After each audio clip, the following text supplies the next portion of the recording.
장애인 문화복지신문 제408호 제2면 기사입니다. 경기도의회 이서영 의원, 경기도 소속 장애인 공무원에게도 교육의 기회 제공을 위해 적극 노력해 줄 것을 강력히 요청. 경기도의회 안전행정위원회 이서영 의원, 국민의힘, 비례, 은 20일 경기도인재개발원과 자치경찰위원회에 대한 행정사무감사를 이어갔다. 이서영 의원은 경기도인재개발원에 대한 행정사무감사에서 장애인 공무원을 대상으로 한 교육 프로그램의 시행이 없는 것과 관련해 수요조사를 했으나 요구가 없었다는 답변에 대해 전체 경기도 장애인 공무원의 정확한 현황조차 제대로 파악되지 않은 상황에서 수요조사 결과에만 의존해 교육의 기회를 제공하지 않는 것은 적절하지 않다라며 서울시인재개발원은 올해 찾아가는 교육 프로그램을 개발해 시행했는데 경기도인재개발원이 못할 이유는 없다고 사례를 소개하면서 장애인 공무원이 평등한 교육의 기회를 가질 수 있도록 경기도인재개발원이 노력해 줄 것을 강력히 요청했다. 한편 이날 오후에 진행된 경기도 남부 및 북부 자치경찰위원회에 대한 행정사무감사에서 이서영 의원은 경기도 북부지역의 남부지역에 비해 우회전 신호등이 설치 수량이 낮은 이유를 물었으며 경기도 자율방범연합회 구성이 자율방범 활동 중 당한 상해와 사망 등에 대응할 수 있도록 보험금 지급과 함께 방범 초소의 지원 등에 관심을 가져줄 것을 당부했다. 김재훈 경기도의원, 경기도 장애인 생산품 판매시설 운영의 부적절성 문제 제기.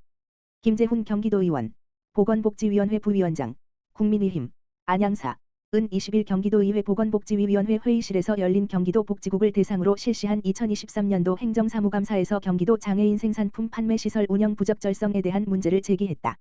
김재훈 의원은 장애인 생산품 판매시설은 사회복지시설인데 선수금에 대한 법적인 문제를 지적하면서 사회복지시설 재무회계 규칙 그 어디에도 선수금이라는 개정이나 내용이 없다라며 경기도 장애인 생산품 판매시설이 2018년부터 2022년까지 매년 선수금으로 인건비나 운영비를 사용하고 정산을 한 것은 아닌가 하는 의문을 제기했다.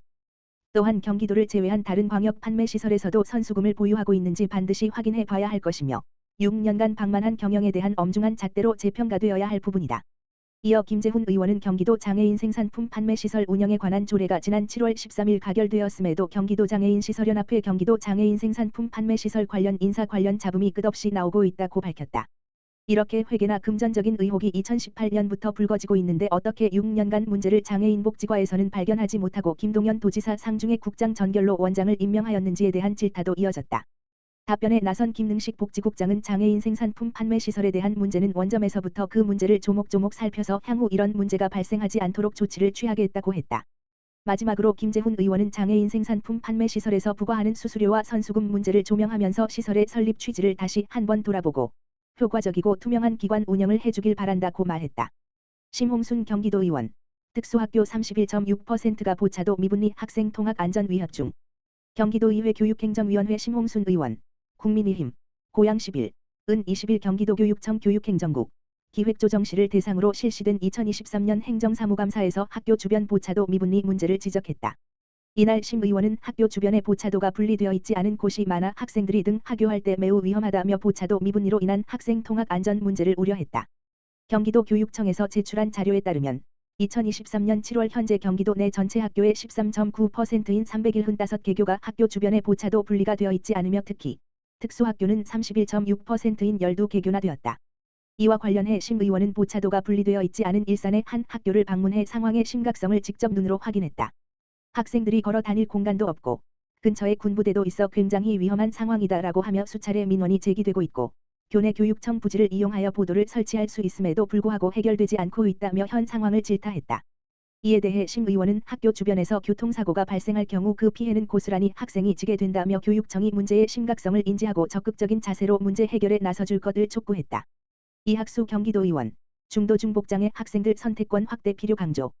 경기도의회 교육기획위원회 이학수 위원, 국민의힘, 평택5, 20일 경기도의회 제372회 정례회 중 경기도의회 교육기획위원회에서 열린 교육정책국 교육연수원 학생교육원 유아체험교육원을 대상으로 한 경기도교육청 행정사무감사에서 중도중복장애 학생들의 발달 단계에 따른 개별화 교육지원 등 선택권 확대가 필요하다며 그 중요성을 강조했다. 이날 이학수 의원은 중도중복장애 학생들이 발달 단계와 장애 정도가 서로 달라 개별화 교육이 집중되어야 교육의 효율성도 높아진다고 설명하며 더 세심한 맞춤형 교육을 지원해달라고 당부했다. 아울러 지난해 11월 교육부에서는 제6차 특수교육발전 5개년 계획에서 연령과 발달 단계에 맞는 교육과정을 운영하는 소규모 특수학교를 신설하게 했다고 밝힌 바 있다.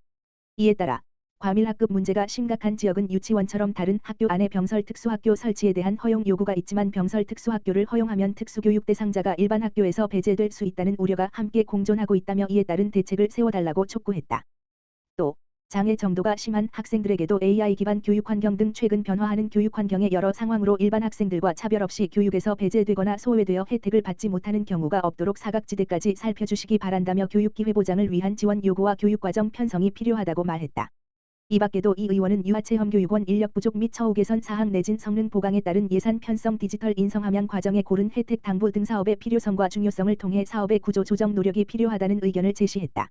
오늘 행감을 통해 이학수 의원은 특수학생이 교육적 요구가 있을 때 해결 방안을 적절한 시기에 적절한 방법으로 제공될 수 있는 조치 제도가 반드시 필요하다며 장애 학생 가족들에게도 가정, 학교, 지역사회와 연계하고 협력하여 장애 아동 가족에게도 지원을 강화해 달라는 의견을 재차 강조했다.